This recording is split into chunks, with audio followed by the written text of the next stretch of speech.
Assalamualaikum warahmatullahi wabarakatuh. Sahabat, jumpa lagi dengan saya dalam briefing Breakfast in Sepiring.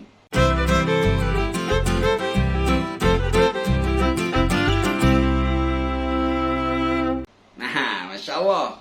Nah, biasa sarapan ala-ala untuk pengantar energi kita untuk diskusi pada briefing lanjutan ini. Nah, sahabat semua, sebagaimana yang saya sampaikan kemarin, kita bicara tentang lanjutan tentang elegi Leo Messi, kawan-kawan sekalian. Tapi sebelumnya saya tetap mengajak kita semuanya untuk like, comment, share, dan juga subscribe ya untuk yang belum subscribe, dan juga nyalakan loncengnya biar kemudian nanti kalian akan dapat update dari briefing berikutnya. Sahabat sekalian, ya, sebagaimana kita ketahui, ya, Messi sudah berpisah dengan Barca, ya, cintanya, ya. Sehingga kemudian dia sekarang ada di PSG, ya, dan gabung lagi CLBK lagi dengan Neymar, dan kemudian sudah membentuk trio, ya, MNM, ya, Mbappe, Neymar, dan juga Messi. Kawan-kawan sekalian, pada sesi ini saya mau angkat terkait dengan ya bagaimana kisah sedih dari seorang Leo Messi, ya, yang sudah 21 tahun sejak usia 13 tahun ada di Barca, dan kemudian terpaksa, ya, dalam tanda kutip, untuk meninggalkan klub yang begitu dicintainya, ya, karena Barcelona terancam bangkrut dan utangnya ada di mana-mana, ya, sehingga kemudian oleh UEFA ada hal khusus, ya, dan La Liga ada treatment khusus sehingga Barca tidak bisa melanjutkan lagi dengan Messi, gitu.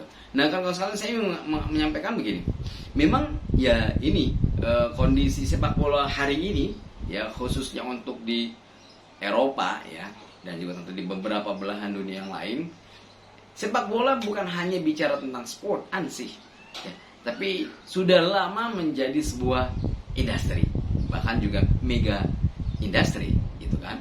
Kenapa?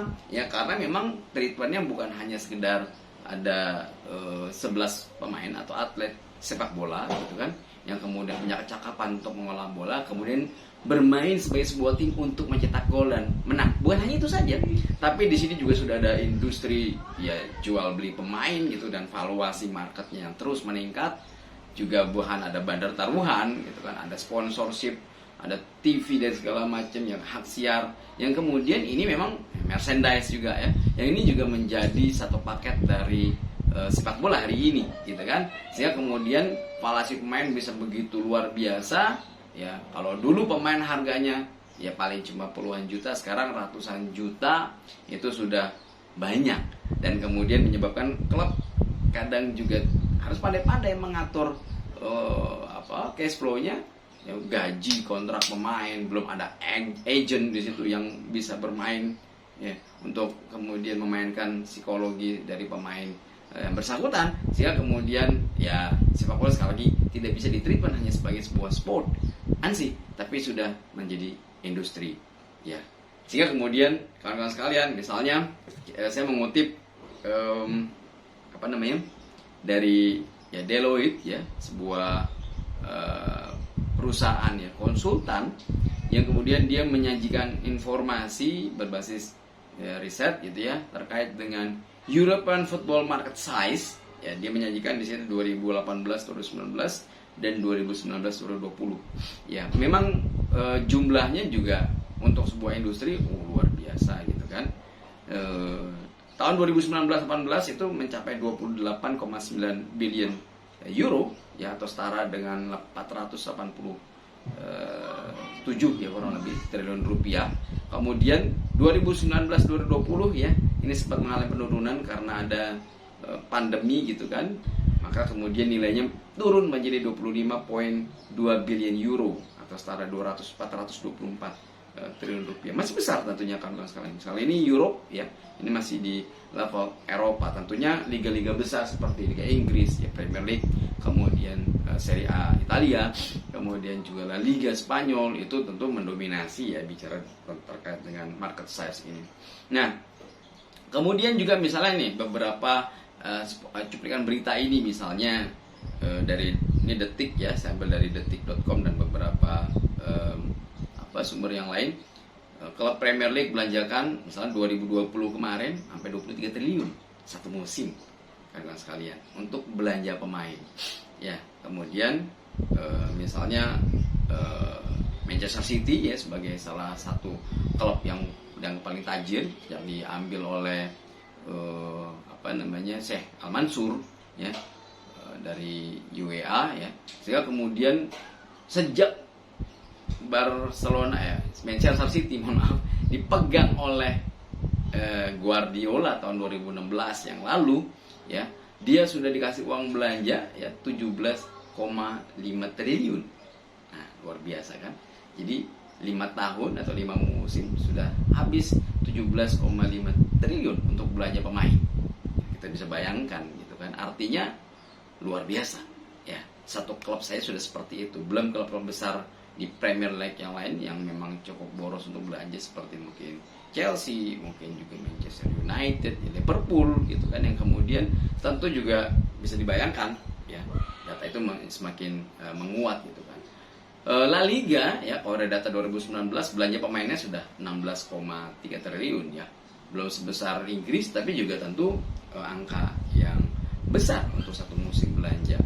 Sehingga kemudian tak aneh gitu kan ketika kemudian angka itu bisa terwujud, karena misalnya contoh saja sebuah klub di yang sekarang Messi pindah itu, dia pernah satu musim saja beli 2 pemain dan itu pecah rekor gitu kan, yaitu PSG ketika 2017 pada musim 2017 sampai 2018 dia beli Neymar ya dengan harga 222 juta euro ya, atau setara dengan 3,7 triliun rupiah. Kemudian Mbappe gitu yang pemain muda Prancis dibeli dari Monaco ya, AS Monaco itu angkanya 180 juta euro, setara dengan 3,05 triliun. Ini gila gitu, satu musim 2 pemain saja harganya sudah lebih dari 6 triliun gitu kan. Dan begitu tabiat sekarang klub memang ya, apalagi klubnya dimiliki oleh orang-orang tajir gitu, kemudian juga punya ambisi besar, tidak hanya bicara tentang memenangkan pertandingan dengan gaya yang enak, tapi juga menjuarai tentunya ya kan liga-liga yang ada, trofi-trofi yang ada di Eropa, sehingga kemudian menjadi berkuasa. Sehingga caranya apa?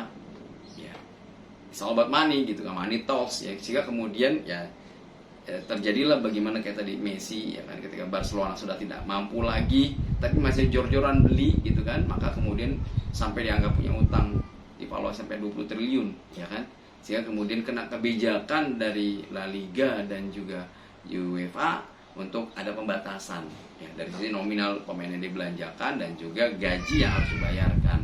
Nah, sehingga kemudian ya cerita Messi harus terjadi ya kan. Nah, sahabat semua, ya ini sekali lagi kita hanya bisa mengatakan bahwasanya sepak bola bukan ansi sport, tapi sudah menjadi sebuah industri. Maka kemudian ya, orang bilang kan, kok bisa ya pemain seperti Messi sudah sangat ikonik gitu, sudah 21 tahun ya bersama dengan klub tersebut, bahkan mungkin Messi maunya ya sampai akhir gitu ya, dan kemudian mungkin kaos dia nomor 10 itu bisa seperti Maldini waktu di Milan ya, nomor 3 itu bisa dimuseumkan gitu kan, kecuali diturunkan pada anak keturunannya, begitu contohnya kan.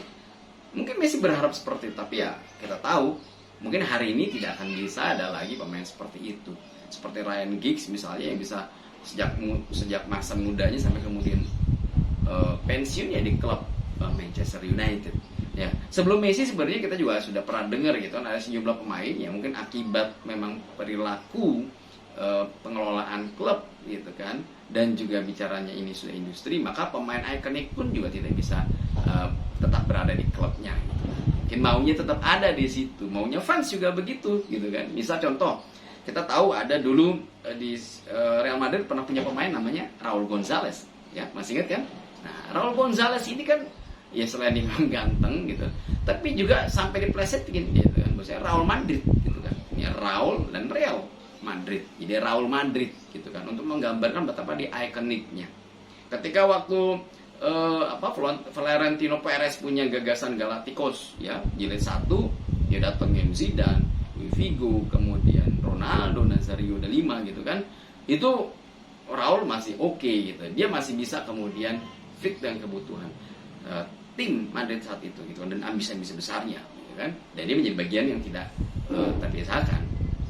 Tapi ketika Los Galacticos jilid 2 ya, ketika datangnya adalah Kakang, kemudian Ronaldo, Cristiano gitu kan, kemudian sebelumnya sudah ada Karim Benzema, maka kemudian dan pelatihnya datang waktu itu si Mourinho, maka kemudian si Raul harus berhadapan dengan realita bahwasanya dia, meskipun Raul Madrid, sudah bukan ya ikonnya Real Madrid. Waktu itu secara menyedihkan pemainnya juga di dalam tanda kutip dibuang ya kan, dan dia harus mendarat di Schalke ya, klub Jerman begitu kan, padahal dia juga sejak tahun 94 ada di situ ya, masih muda, sejak 17 tahun dia masuk ke tim senior dan kemudian bermain. Maka pada tahun 2011 semuanya berakhir ya, 2010 ya dia berakhir, dan kemudian ya dia sudah tidak bisa bersaing lagi dengan menjadi satu puzzle di lini depan. Waktu itu sudah ada Karim Benzema, kemudian Cristiano Ronaldo, ada Kakak di tengah, maka kemudian Raul pun juga harus pamit.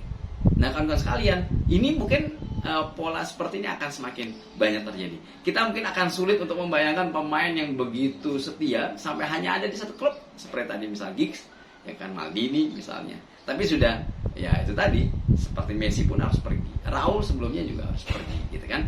Dan misalnya kayak kemarin nih yang sempat ramai juga, ya, ketika Romelu Lukaku ya, setelah dia 2 musim berbaju nerazzurri dan bahkan ya secara luar biasa menjadi pemain yang diandalkan untuk membobol gawang lawan ya, dan juara Inter Milan gitu kan.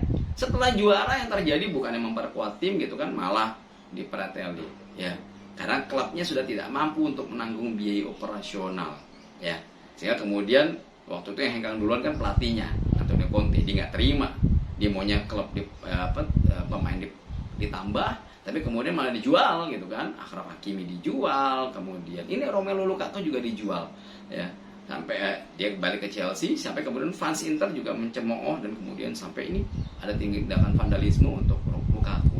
Ya mungkin pemain seperti Lukaku ya tidak bisa juga kemudian sekedar dipersalahkan gitu kan, karena memang perilakunya ya sudah tidak sama lagi gitu kan. Kalau dulu pemain bisa stay dan dianggap setia di sebuah klub untuk waktu yang panjang, sekarang ya karena tadi ada perilaku yang berubah ya, kemudian ini industri gitu kan, di mana money stock gitu kan, kalau ada duit gitu kan, dibeli 115 juta euro ya, untung banyak sih siapa namanya Inter Milan. Siapa yang mau, siapa yang nggak mau maksud saya ya kan, gajinya tidak harus dibayarkan lagi, dapat uang banyak karena waktu dibeli cuma 76 seingat saya ya, dibeli oleh dari Manchester United hanya itu sekitar 76 juta euro, dijual 115 juta euro, kan untung banyak gitu.